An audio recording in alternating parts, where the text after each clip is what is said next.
Irmãos, nós estamos aqui passando o que a gente chama de visão da igreja, o objetivo da igreja. E nessa história da gente falar do objetivo da igreja, a gente tem que lembrar de cada um desses alvos que vai ser passado aqui agora. E o primeiro deles é o quê? Sermos conformados à imagem de Cristo. Esse é o nosso alvo número 1. Então, nós como cristãos, pode voltar aí, Marciano. Nós como cristãos que congregamos nessa igreja, estamos resolutos e unidos no seguinte propósito de existência. E aí sim, pode passar, Marciano. Alvo número 1, vivermos conforme a imagem de Cristo, ou seja, uma vida cristã que vai ser parecida cada vez mais com Jesus. Nós já vimos o texto de Romanos sobre isso. O segundo alvo nosso, então, é viver uma vida diária de adoração, amor e serviço a Deus. São 3 palavras direcionadas a uma pessoa: amor, serviço e adoração a Deus. Essas 3 palavras têm que estar direcionadas a Deus. Só que há 2 palavras que a gente vai direcionar às pessoas, pode passar, que é amor e serviço aos irmãos e ao próximo. Então, para Deus são 3 verbos: amar, servir e adorar. Só a Deus. Mas para o próximo, para o nosso irmão, é amor e serviço, nunca adoração, certo? Nós já vimos isso também, conforme o texto de Mateus 25 e 1 Coríntios. Próximo alvo é isso mesmo. Quarto alvo é por meio dos dons e talentos, tempo e tudo que nós recebemos do Senhor, nós vamos adorar e servir e amar a Deus e amar e servir ao próximo. Então, Deus te deu um dom, use ele para adorar, servir a Deus e amar e servir ao próximo. Deus te deu tempo, use ele para adorar, servir e amar a Deus e servir e amar ao próximo. Deus te deu dinheiro, use esse dinheiro para amar e servir e adorar a Deus, amar e servir ao próximo. Tudo que Deus te deu vai ser com esses 2 alvos: a pessoa de Deus e ao próximo e o nosso irmão. E nós vimos no último culto ser sal e luz para todos os povos. Nós vimos que desses 2 elementos simples do nosso cotidiano, nós vamos expressar isso ao mundo. Nós seremos conhecidos por sermos sal e luz para essas pessoas. E hoje o nosso alvo é como que a gente vai ser sal e luz para as pessoas? Pregando fielmente o evangelho, pois cada um é um missionário. É o que a gente vai ver hoje. E eu convido você a abrir no texto de João, capítulo 4. Evangelho de Jesus. É sempre bom a gente falar isso, né? O evangelho é de Jesus, segundo João, ou seja, segundo escrito pelo apóstolo João, capítulo de número 4. Irmãos, são 42 versos. E eu vou explicar esses 42 versos à medida que eu for ler o texto. Então nós não vamos ler agora. Nós vamos explicando à medida que a leitura for avançando, ok? Quero deixar muito claro que esse texto é muito rico. A gente não vai conseguir tirar todo o suco espiritual dele hoje. Então a gente vai focar, é como se você tirasse o suco espiritual daquele texto e você vai focar em algum ponto dele. Por causa então da abordagem desse texto, a gente vai, na verdade, dar ênfase a apenas o aspecto missionário desse texto. E é interessante que João reúne 2 encontros muito grandiosos, mas completamente distintos. João fala do encontro de Jesus com Nicodemos. Se a gente voltar um pouquinho a nossa Bíblia aí, a gente vai ver que esse encontro de Jesus com Nicodemos começa no capítulo 3, verso 1. Jesus e Nicodemos. E nesse capítulo de número 4, começa exatamente o encontro de Jesus com a mulher samaritana. 2 encontros. Ele, judeu, culto, mestre da lei, alguém de posses, membro do Sinédrio. O outro encontro, uma mulher. Se no primeiro encontro era um homem, agora já é uma mulher inculta, samaritana e de uma vida imoral. Só para pensar nesses 2 opostos de encontros. Um homem culto, judeu, membro do Sinédrio, intelectual, de posses, fariseu. A outra, samaritana, mulher, inculta, vida imoral e de que não tem muitas posses. São 2 encontros completamente distintos um do outro. E para a gente terminar essa distinção, Jesus encontra num lugar secreto, privativo, com Nicodemos à noite. Com a mulher samaritana, é público esse encontro, a sol a pino, onde todos possam ver. Mas você sabe o que é interessante? Todos os dois precisavam ouvir a mensagem do que a gente chama de evangelho. A gente não tem que pregar o evangelho de forma fiel? O que é a palavra evangelho? Eu estou preparando uma série, vou abrir um parênteses aqui, onde eu li, irmãos, mais de 1.400 páginas, mais ou menos, só para fazer essa série para vocês.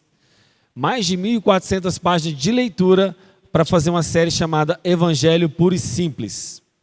É a próxima pregação que eu quero fazer. A gente não está pregando Neemias, fazendo a série expositiva em Neemias, nós vamos fazer uma série expositiva só sobre o Evangelho de Jesus. O que é o Evangelho? E essa palavra simples do Evangelho, ela carrega muitas teologias, muita vida dentro dessa palavra. E essa palavra significa simplesmente boa notícia, boas novas. Mas o que é essa palavra evangelho? Antes de você pregar a boa notícia para alguém, você tem que dizer da má notícia. A má notícia é que ela está num Boeing, está no Titanic, e esse Titanic está afundando, e esse Boeing está caindo, e ela precisa de salvação. Então você vai apresentar o evangelho para a pessoa, a salvação, mas ela fala assim, salva do quê? Eu não preciso de ser salva, está bem a minha vida, eu tenho emprego, tenho família, sou um bom pai, bom marido, bom filho. Então ela acha que ela não precisa dessa mensagem, mas nós precisamos mostrar para ela que ela precisa. O evangelho então é essa boa notícia de salvação, mas a gente precisa mostrar a má notícia para a pessoa entender que ela precisa de salvação. Nós precisamos pregar isso de forma fiel, porque cada crente é um missionário do reino de Deus. Então,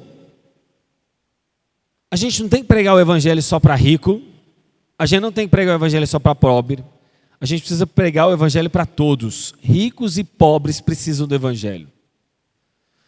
Eu sempre digo isso, né? Teve certa vez alguém que me abordou e falou assim, você precisa entender que você precisa pregar o evangelho para pobre. É verdade. Mas irmãos, quantos ricos não precisam do evangelho? Estão lá na aldeia do vale, né, nos alfaviles do flamboyant da vida, e não carecem do evangelho. Pois todos os dois estavam perdidos, a mulher samaritana e o fariseu Nicodemos. Mas Jesus faz abordagens distintas para com o outro. E aqui já começa a história do evangelho. O evangelho é comunicado para a alma necessitada humana, independente de métodos. A gente tenta sempre criar métodos, já viu? Caixinhas. Religiosidade. Mas Jesus faz o que a gente faz diferente. A gente quer padronizar o método. Então as pessoas falam o seguinte, olha, o evangelho tem que ser pregado só por meio de células. O evangelho só pode ser pregado por meio do MDA, que é o chamado de método discipulado apostólico. O evangelho só pode ser pregado por meio de pequenos grupos, reuniões na casas, e a gente cria métodos e padrão para engessar o evangelho. Jesus não faz isso. E é interessante que nessa história da gente engessar os métodos, a gente abre mão da verdade. Então a gente engessa o método, tem que ser só por meio da SAF, o MP, UPA, célula, sei lá. E aí a gente, no meio da nossa tradição, a gente engessa o método. E às vezes amplia a verdade, ou é maleável com a verdade. Jesus não. Jesus não abriu mão da verdade e era flexível aos métodos. Jesus sempre ampliou esse método e nunca abriu mão da verdade. Mas sabe, irmãos, a gente começa então a ler no verso 1 a 5, que diz o seguinte, João 4:1, quando Jesus soube que os fariseus tinham ouvido dizer que ele batizava, irmãos, eu acho que eu estou lendo o texto errado, não é esse texto, espera aí, é da mulher samaritana, João 4, 1 a 42, está correto, é isso mesmo, perdão, irmãos, eu estou lendo certo, deixa eu voltar à leitura. Quando Jesus soube que os fariseus tinham ouvido dizer que ele fazia e batizava mais discípulos que João, se bem que Jesus mesmo não batizava e sim os seus discípulos, deixou a Judéia retirando-se outra vez para a Galileia. Olha só esse versículo 4, era-lhe necessário passar pela região de Samaria. Assim Jesus chegou a uma cidade samaritana chamada Sicar, perto das terras que Jacó tinha dado ao seu filho José.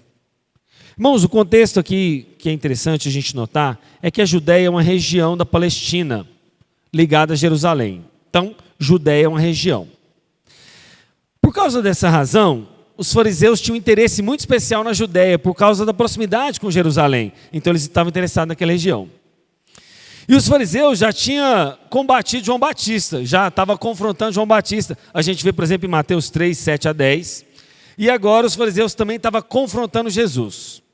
Eles queriam um conflito, queriam briga. Só que Jesus não queria brigar, ele não queria conflito. E nessa história, Jesus então, acontece que ele vê que não é chegada a hora dele morrer, então ele tenta fugir do conflito o mais próximo possível. Não por causa do heroísmo humano, porque ele sabia que não era a hora dele morrer na cruz. Então nesse momento, Jesus na verdade tem que tomar uma ação, ele tem que se esquivar disso. Então ele vai e se retira da Galileia, para não ter confusão com os judeus, fariseus. Mas passando por aquele caminho, ele sai do conflito dos fariseus e cai no outro conflito. Qual que é o outro conflito que Jesus cai? Samaritanos. Os judeus e os samaritanos não se davam bem. Então, se Jesus está saindo do conflito dos fariseus, está caindo no outro conflito com os samaritanos. E passar naquele lugar é quase que entrar no território inimigo. Se Jesus estava saindo do território inimigo dos fariseus, está entrando agora no território inimigo dos samaritanos.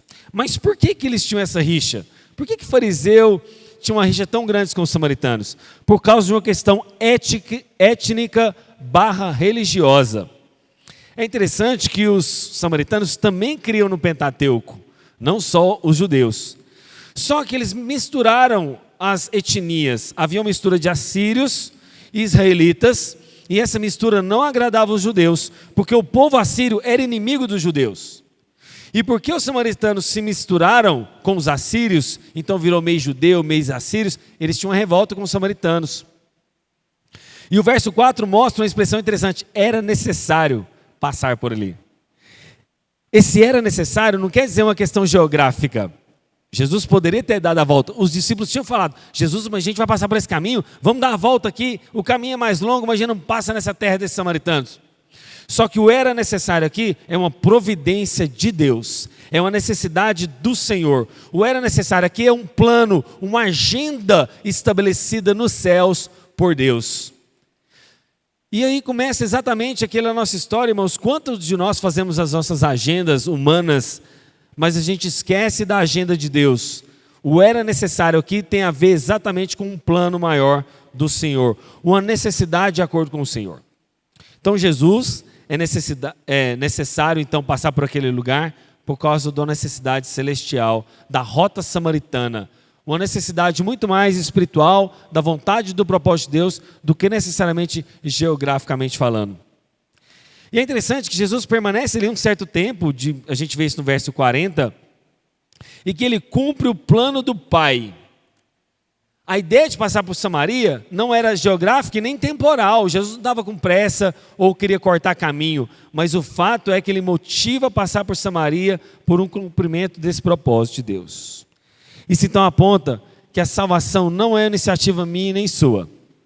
Jesus passa por Samaria por uma iniciativa e um plano e um propósito de Deus. Portanto, Jesus vai atrás daquelas pessoas porque a salvação pertence a Ele. É uma iniciativa de Deus. A gente já falou isso. A salvação é monergista. O que quer dizer mono? Única e exclusivamente vindo de alguém. É monergista a salvação de Deus. Isso aponta então que a iniciativa divina é Deus que decide passar por Samaria e ter encontro com aquelas pessoas. E ele deseja passar por aquele local, irmãos, para encontrar com uma mulher. E essa mulher se transforma como uma missionária do Evangelho de Jesus. Por isso, quando a gente vai evangelizar, a gente tem que estar atento aos caminhos de Deus. Quem Deus tem colocado no seu caminho? Quais são as pessoas que têm feito com que você cruze a fronteira com essa pessoa? Quem Deus tem colocado diante de você como vida para você ser uma mulher samaritana naquele lugar? Pessoas que Deus faz cruzar os nossos caminhos, de alguma forma, vai compartilhar a necessidade com a gente. Sabe aquela pessoa que está necessitada de falar com você alguma coisa?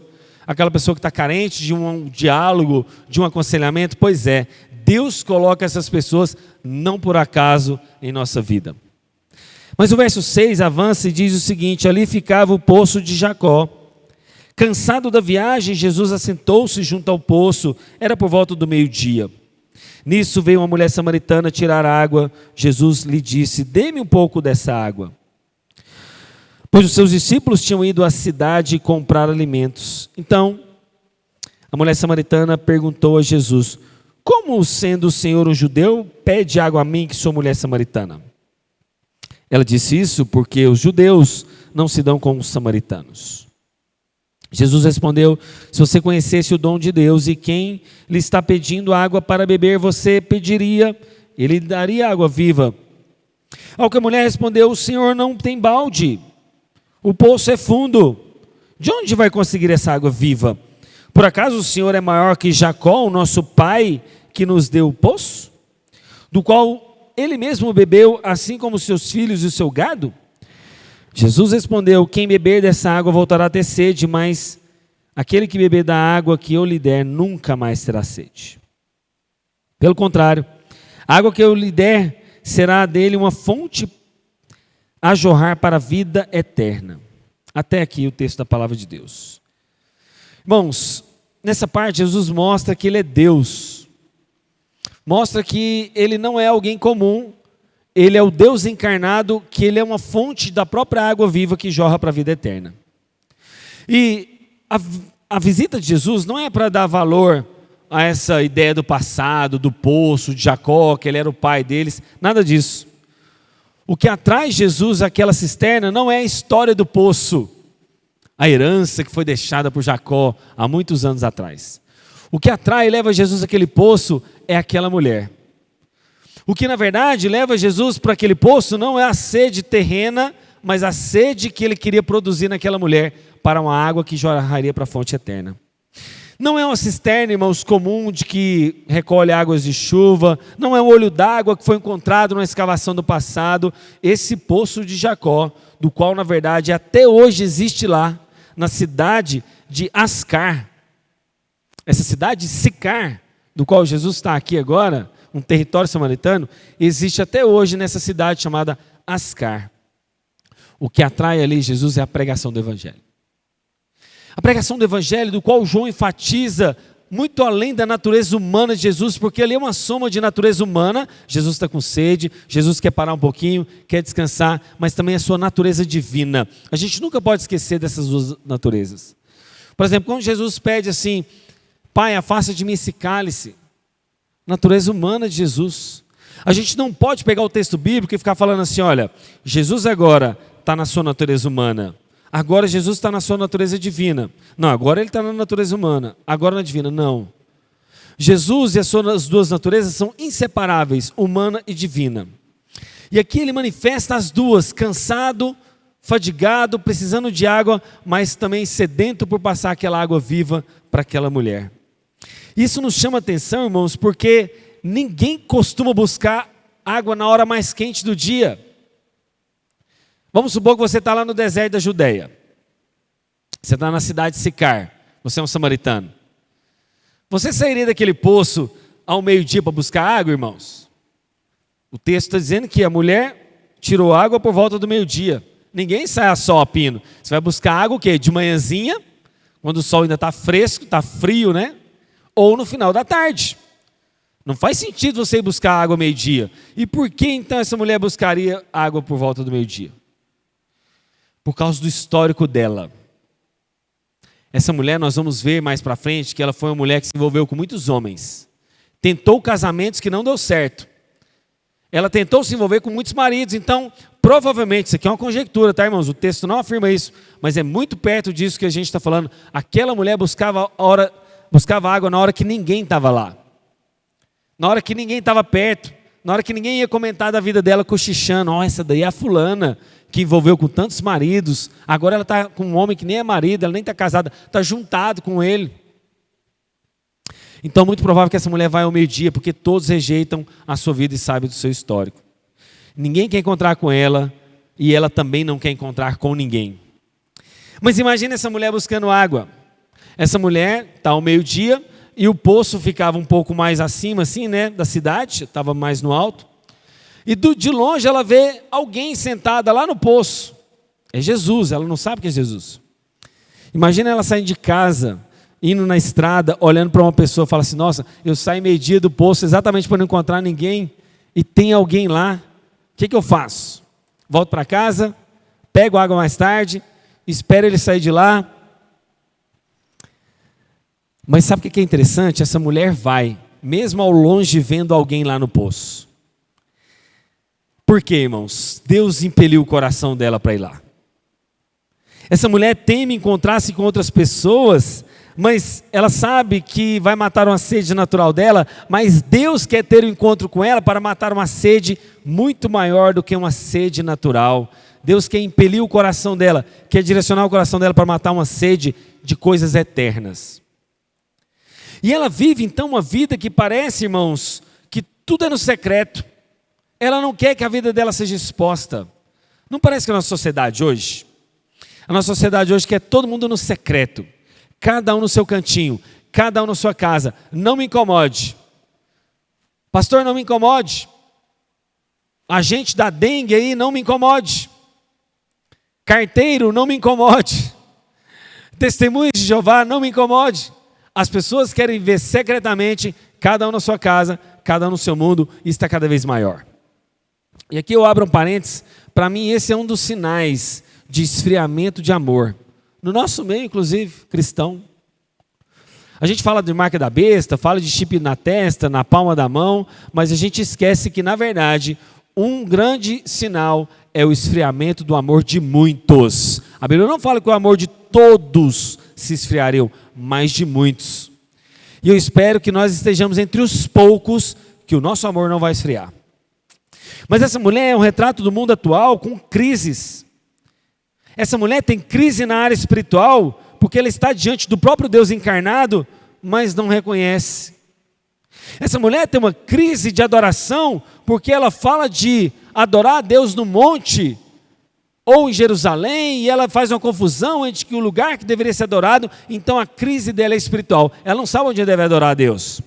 Ela fala assim, mas vocês judeus falam que a gente deve adorar a Deus em Jerusalém, no templo, nós samaritanos falamos que não é naquele lugar. Quer dizer, a crise espiritual dela de saber onde ela deve adorar a Deus. Não é assim também hoje?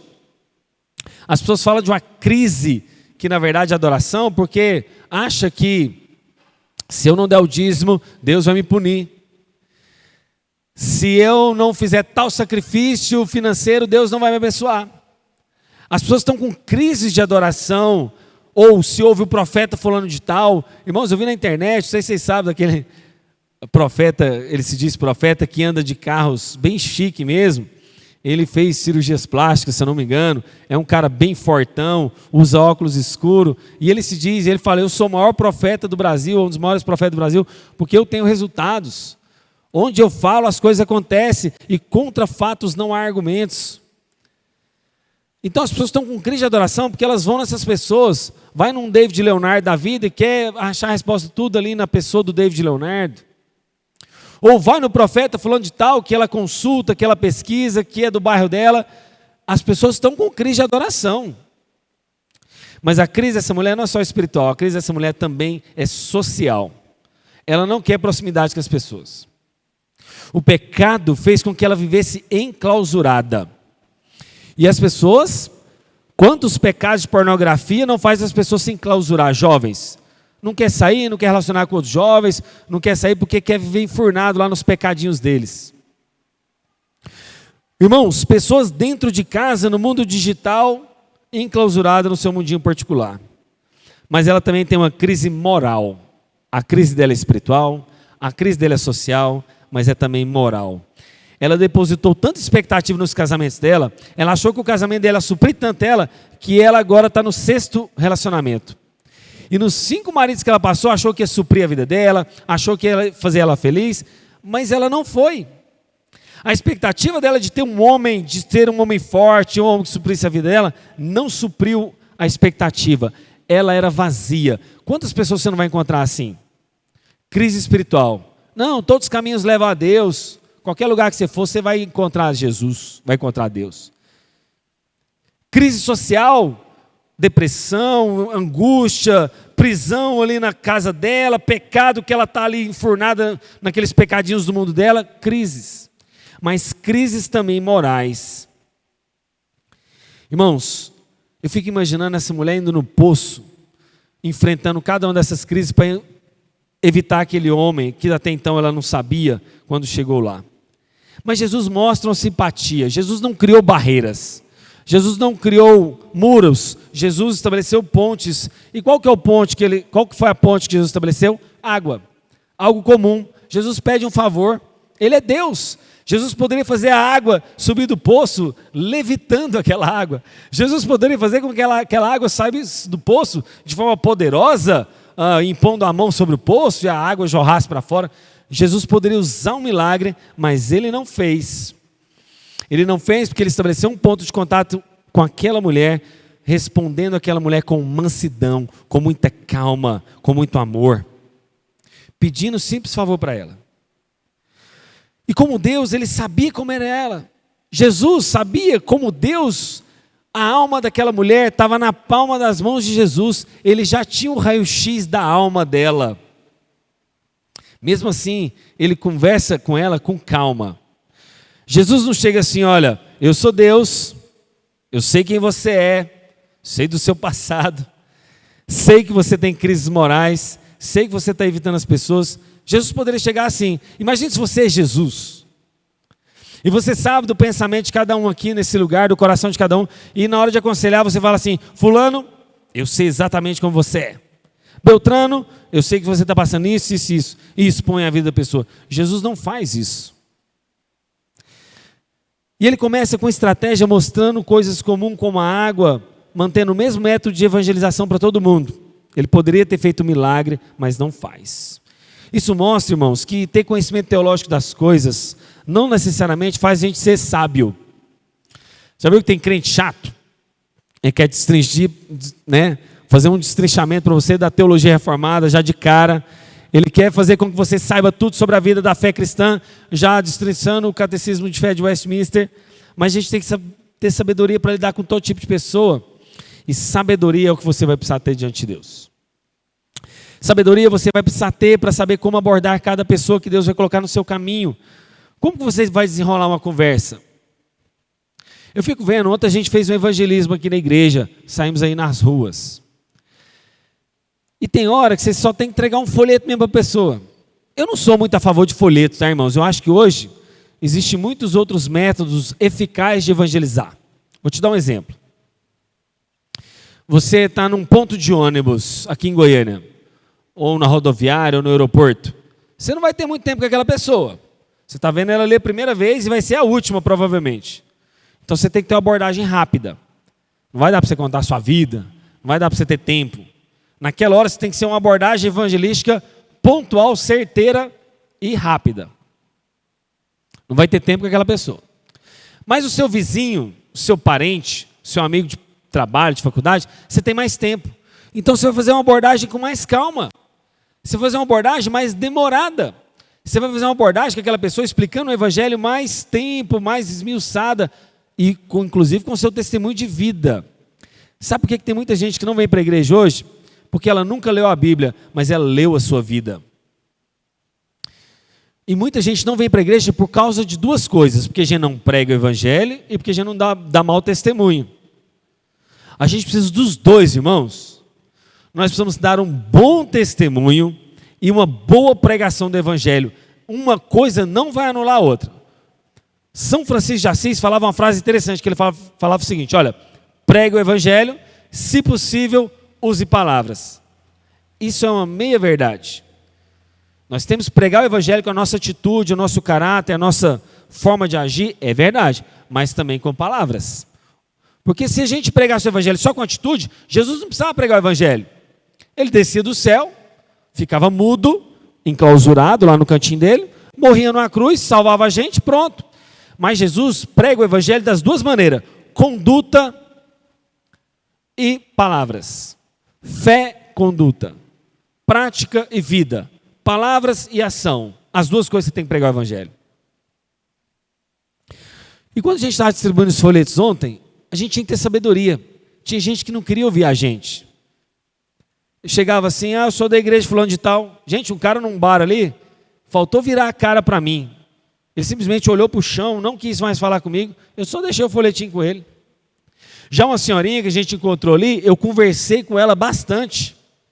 Falei, minha senhora, está aqui, olha aqui a questão da mensagem da cruz e tal, tal, tal. Então, você vai ter que ter abordagem diferente, inteligente, para saber como abordar cada pessoa. Mas o Espírito Santo vai fazer a obra. Então, o desenrolar dessa conversa, Jesus é sábio. E ele sabe da vida dela. Jesus começa pedindo essa água. Ele quer levar essa mulher a reconhecer o pecado dela. E quem está diante dela. A mulher está perdida nos anseios da vida dela. Ela está entregue às suas necessidades e carências do cotidiano. E assim também somos nós. E você sabe qual que essa mulher está? Ela está cética com a vida. Cética mesmo diante de Jesus. E aí eu fico pensando, quando a gente prega o evangelho, a gente não parece assim com essas pessoas? Elas estão céticas, parece que não crê. E, irmãos, um ser humano que, na verdade, está diante do próprio Deus, ele começa a tentar desenvolver a teoria, mas não reconhece Deus na vida dele.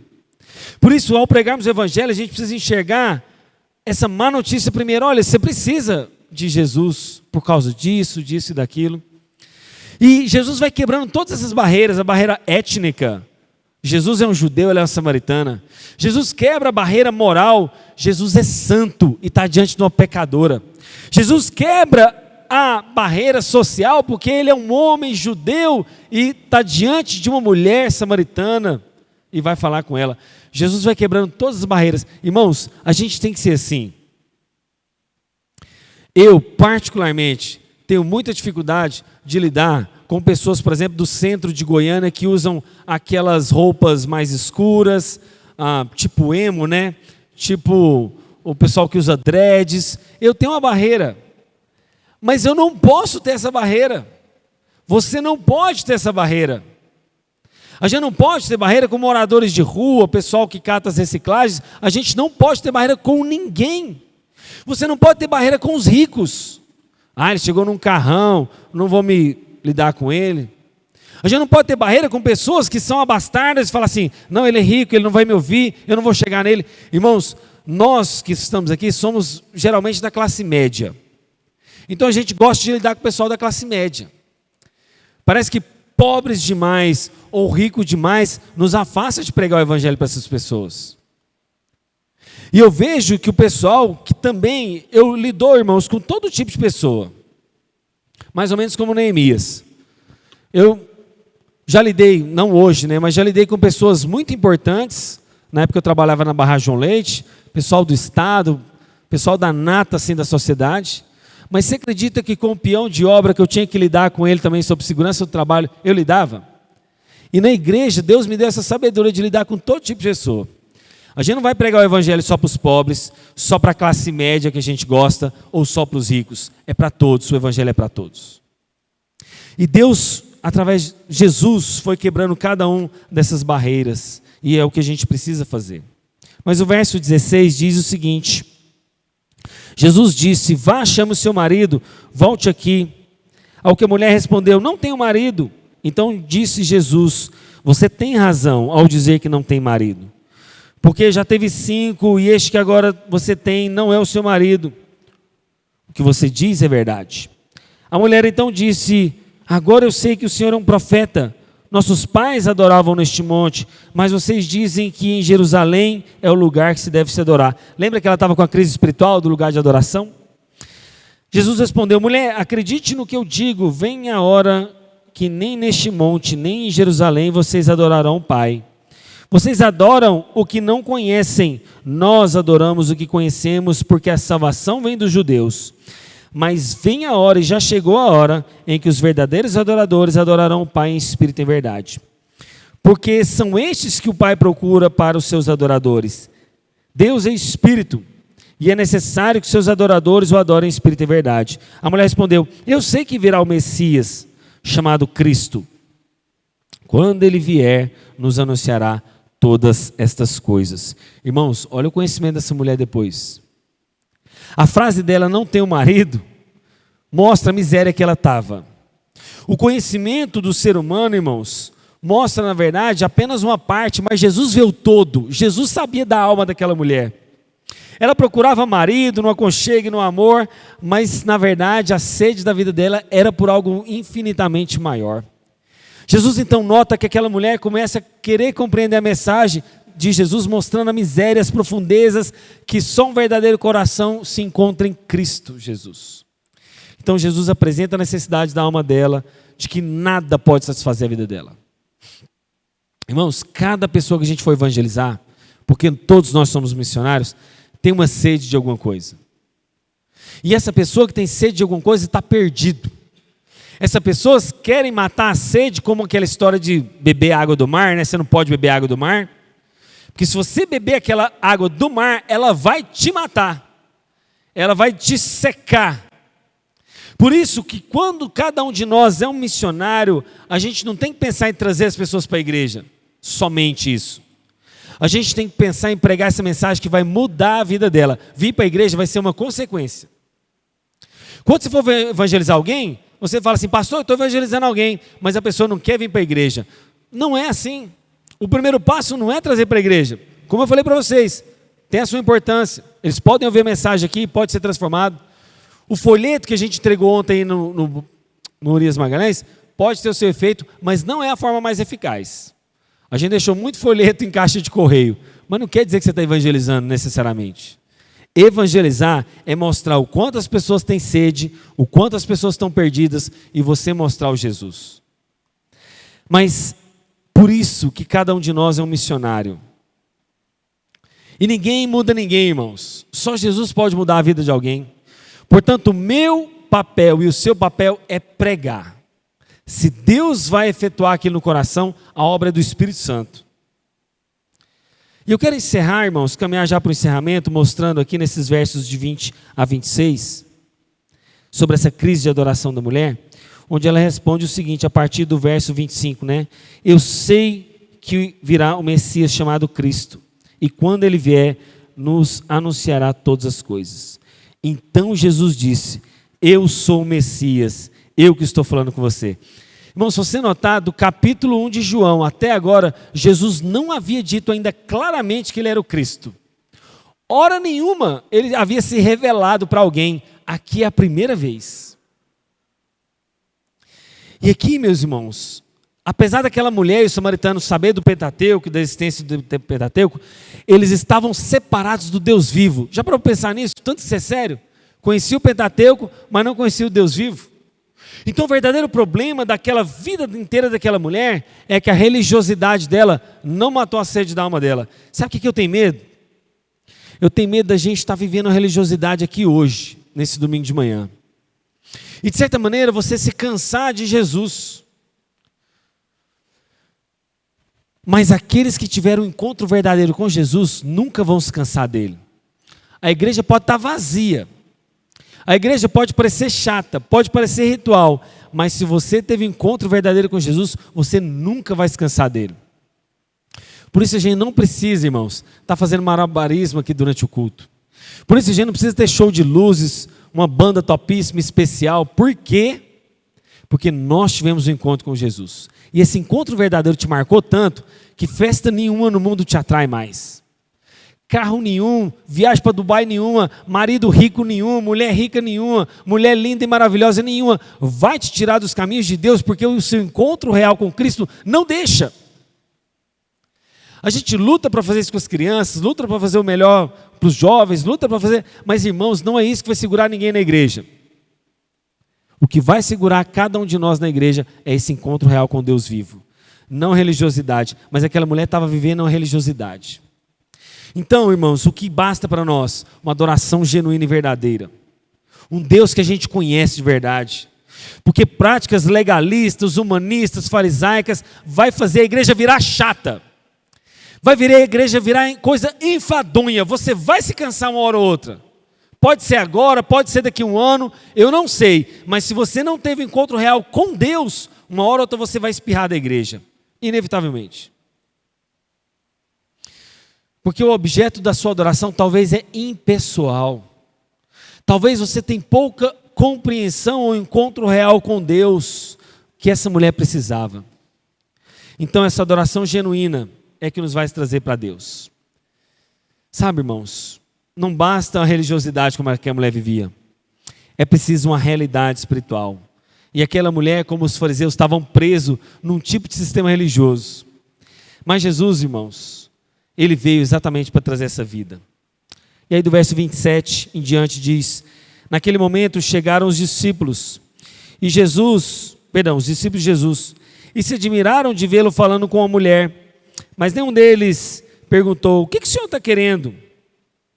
Ou, por que o Senhor está falando com ela? Quanto a mulher deixou seu cântaro, foi à cidade e disse ao povo: venham comigo. Vejam um homem que me disse tudo o que eu fiz. Não seria ele por acaso o Cristo?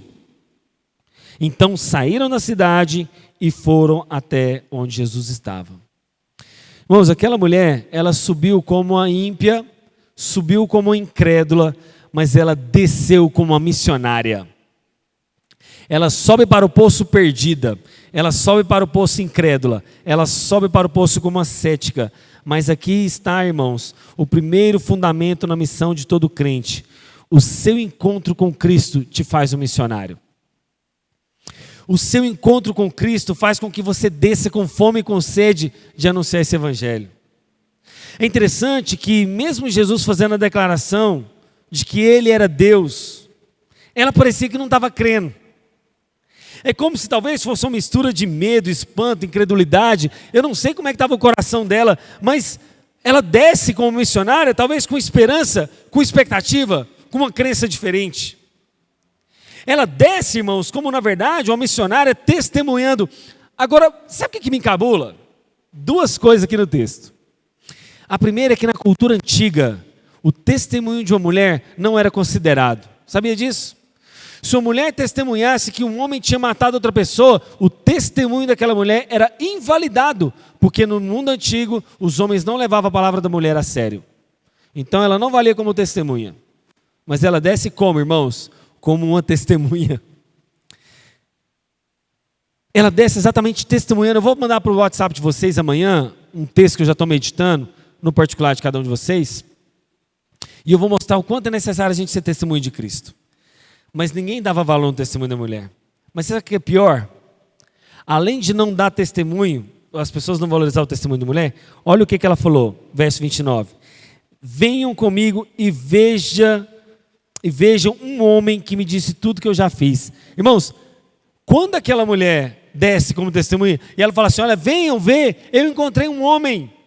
O que aquela sociedade ia falar? Ah, mulher, não é novidade você encontrar um homem, não. Você já está no sexto homem. Você está fazendo piada com a gente. Você já está no sexto marido e esse que você está nem é marido seu. Você vem falar que encontrou mais um homem na sua vida? Conta outra. E ainda mais uma mulher vem testemunhar para a gente? Não, aí você já está demais. Além de ser uma testemunha, ser uma mulher, ainda encontrou um homem? Não. Mas irmãos, o que fez com que aquela mulher atraísse as pessoas? A gente nota que diz o seguinte, verso 30, então saíram da cidade e foram até onde Jesus estava. O que fez com que aquelas pessoas fossem convencidas pelo testemunho daquela mulher? O que fez com que o testemunho daquela mulher mudasse completamente, que agora não era um homem comum, não era um homem normal, não era mais um homem na vida dela? Sabe o que fez aqueles homens? A sede, a fome por Deus, o encontro dela com Deus. Isso é o que você tem que ter. O que você tem que ter não é um plano evangelístico aí na sua mão de 5 passos. O que você tem que ter não é um treinamento evangelístico que a gente vai dar nos próximos meses. O que você precisa é um encontro real com Deus. E esse encontro real com Deus te gera tanta fome e sede de Deus que você não aguenta. Você não aguenta, você tem que sair contando para as pessoas. Você não aguenta, você tem que falar assim, olha, eu encontrei um Deus que mudou a minha história, que a vida dele é tão real e você precisa desse encontro.